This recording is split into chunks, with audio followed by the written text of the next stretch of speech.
Nah, di sini aku bakal cerita kelanjutannya kayak gimana cara menemukan HP yang udah hilang walaupun HP itu dalam keadaan udah nggak nyala. Jadi aku bakal ceritain sedikit ya bagaimana kronologinya gitu biar teman-teman nggak terlalu pusing. HP suami aku tuh kan hilang pas di tempat kerja pas mau pulang kerja. Jadi dia tuh pas mau ganti baju di loker, dia taruh HP-nya di atas loker, di atasnya. Terus setelah itu dia lupa ngambil lagi, dia lanjut ke parkiran. Setelah di parkiran dia baru ingat HP-nya itu ketinggalan. Setelah dia balik lagi ke loker, ternyata HP-nya udah ada yang ambil. Nah, setelah itu kan suami aku coba untuk miss call HP-nya pakai HP temennya. Minta tolong sama temen suami aku untuk miss callin, ternyata memang masih tersambung. Wifi WhatsApp-nya juga masih checklist 2, masih berdering, cuman sama yang nemu HP langsung di reject dan HP-nya langsung dimatiin. Mohon maaf sebelumnya kalau aku ceritanya sambil tiduran kayak gini.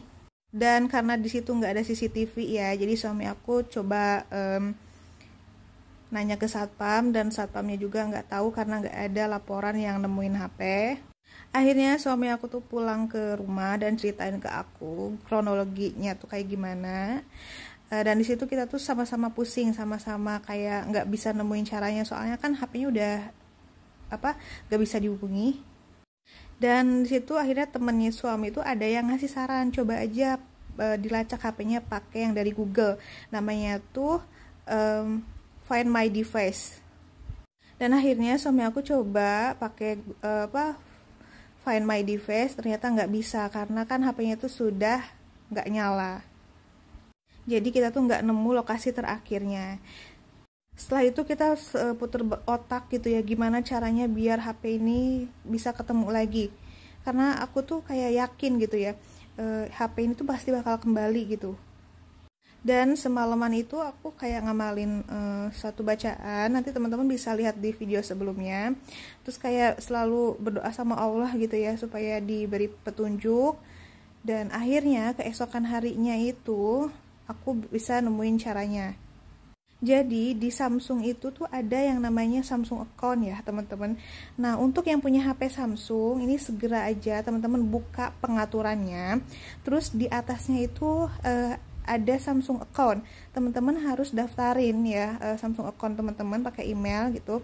Nah, terus di deretan situ tuh ada yang di bawahnya itu teman-teman lihat ada yang namanya tuh temukan ponsel saya. Nah, teman-teman klik terus di situ harus diaktifin semua. Jadi, jika suatu saat nanti HP teman-teman itu ya amit-amit ya jangan sampai ya. Ini mah untuk antisipasi aja. Jika suatu saat nanti HP teman-teman tuh hilang atau lupa naro atau ada yang nyuri gitu ya, teman-teman bisa tetap ngelacak HP teman-teman walaupun dalam keadaan udah nggak nyala. Dan jangan lupa untuk jaga HP teman-teman harus pakai pola atau kata sandi atau sidik jari. Jadi yang ngambil HP suami aku itu, dia itu cuman matiin HP-nya sama ngebuangin kartunya. Jadi kartunya diambil, dibuang, terus HP-nya dimatiin. Nah, setelah itu aku coba masuk ya pakai Find My Samsung yang dari website Samsung. Terus teman-teman masukin tuh email sama kata sandinya dan akhirnya lokasi terakhir HP tersebut tuh ketemu. Mungkin dia tuh udah berusaha ya untuk ngotak-ngatik HP suami aku, cuman nggak bisa. Jadi terakhir tuh kelihatan banget sekitar dibukanya itu pas jam 2:30 pagi. Nah, tapi di Find My Samsung itu nggak terlalu detail ya lokasinya, jadi cuman kayak garis besarnya aja. Jadi masih ada PR, kita kayak nggak bisa ngikutin kalau dari rumah, jadi lokasinya tuh kayak nggak jalan gitu. Nah, jadi caranya tuh kita putar otak lagi gimana caranya biar kita bisa ngikutin dari rumah. Akhirnya kita buka Google Map. Nah, di situ kita samain lokasinya.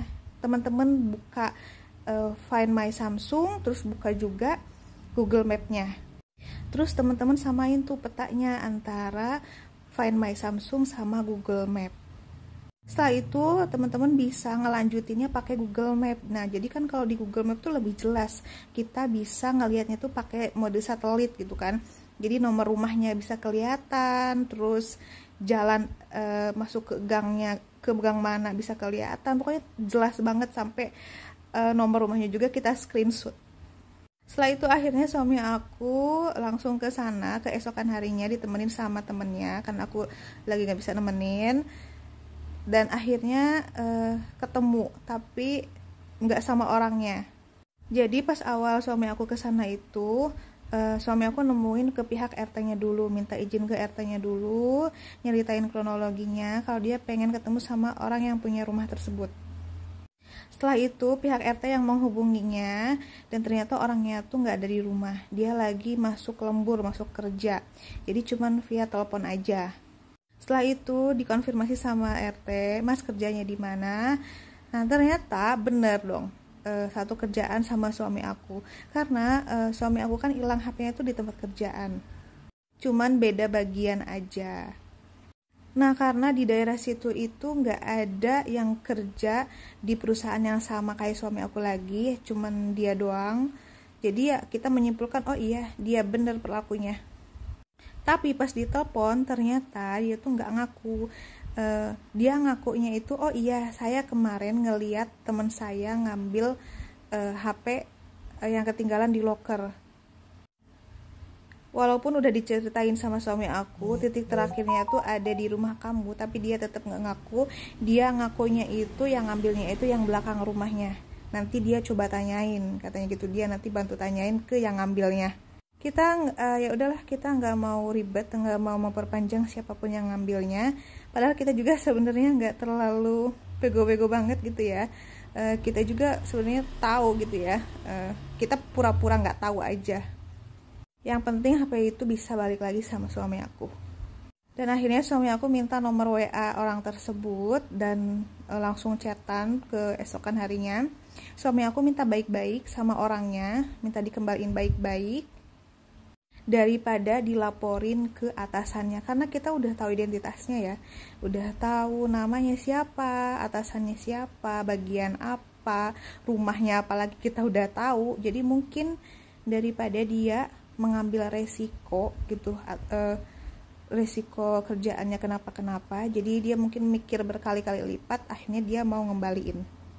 Terus dia ngajak ketemuan, akhirnya kita ketemuan, dan alhamdulillah HP-nya balik lagi sama suami aku. Walaupun sampai sekarang dia tuh nggak ngaku kalau misalkan dia yang ngambil HP-nya, dia tetap ngakunya itu temennya yang ngambil, bukan dia. Dia ngakunya itu yang ngambil itu belakang rumahnya, bukan di rumah dia. Padahal lokasi terakhirnya tuh ada di rumah dia. Ya udahlah, kita nggak mau memperpanjang itu. Yang penting HP-nya udah balik lagi sama suami aku. Semoga dia suatu saat kalau misalkan nemuin HP lagi jangan kayak gitu lagi ya. Jika video aku lewat ke beranda dia, semoga dia bisa sadar dan mendapatkan hidayah. Soalnya kan kita sama-sama satu kerjaan gitu kan, dia juga di rumah udah ada anak istri ternyata. Terus kalau misalkan orang yang baik yang nemuin kan pasti langsung lapor ke satpam. Ini mah pas di telepon itu, pas masih sambung dia langsung reject dan langsung matiin HP-nya. Otomatis dia udah ada niatan untuk nyuri dong. Jadi semoga suatu saat nanti kamu jangan kayak gitu lagi ya. Semoga bisa mendapatkan hidayah suatu saat nanti. Dan untuk yang bukan HP Samsung, nih kalau misalkan HP kalian tuh hilang, buru-buru kalian tuh cepet buka Google. Nah, ketik di situ tuh namanya Find My Device. Nah, teman-teman langsung masukin email dan kata sandi yang ada di HP teman-teman yang hilang. Nah, di situ kalau misalkan HP teman-teman masih nyala, teman-teman tuh bisa masih terdeteksi lokasinya. Tapi kalau misalkan dalam keadaan HP-nya udah nggak nyala gitu, aku nggak tahu bakal terdeteksi atau enggak. Kecuali kayak HP Samsung yang punya suami aku. Mungkin segitu aja sih ceritanya. Semoga bisa bermanfaat untuk teman-teman ya.